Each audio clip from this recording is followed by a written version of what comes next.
Azərbaycan Respublikasının Ailə, Qadın və Uşaq Problemləri üzrə Dövlət Komitəsi ilə Tacikistan Respublikası hökuməti yanında Qadınlar və Ailə Məsələləri üzrə Komitə arasında imzalanmış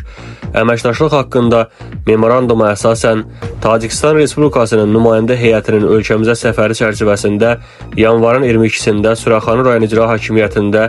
rayon icra hakimiyyətində yaradılmış məişət zorakılığının qarşısının alınması sahəsində monitorinq və əlaqələndirmə qrupunun üzvləri ilə görüşü keçirilib.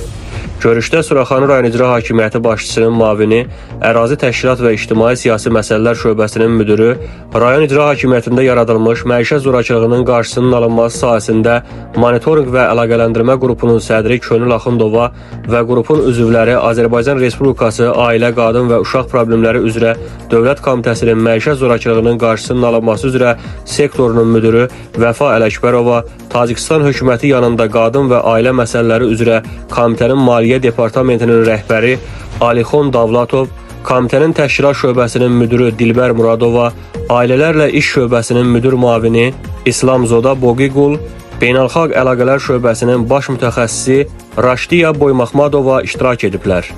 Görüşdə çıxış edən Könül Axundova qonaqları salamlayaraq, rayon icra hakimiyyətində yaradılmış məişət zorakılığının qarşısının alınması sahəsində monitorinq və əlaqələndirmə qrupunun fəaliyyət istiqamətləri haqqında ətraflı məlumat verib. O bildirib ki, məişət zorakılığına qarşı mübarizə dövlət siyasətinin prioritet istiqamətlərindən biridir və bu sahədə qabaqcıl beynəlxalq təcrübənin öyrənilməsi xüsusi əhəmiyyət daşıyır. Könül Axundova qeyd edib ki, Suraxanı rayon icra hakimiyyətində yaradılmış monitorinq və əlaqələndirmə qrupunun fəaliyyəti çərçivəsində risk qrupunda olan ailələrin vaxtında müəyyənləşdirilməsi, müraciətlərin operativ araşdırılması, zərərçəkmiş şəxslərə sosial, psixoloji və hüquqi dəstəyin göstərilməsi istiqamətində ardıcıl tədbirlər həyata keçirilir. Çıxışda beynəlxalq əməkdaşlığın əhəmiyyətinə də toxunularaq vurğulanıb ki, Tacikistan nümayəndə heyətinin səfəri və təcrübə mübadiləsi iki ölkə arasında ailə, qadın və uşaq hüquqlarının qorunması sahəsində əməkdaşlığın daha da dərinləşməsinə mühüm töhfə verəcək.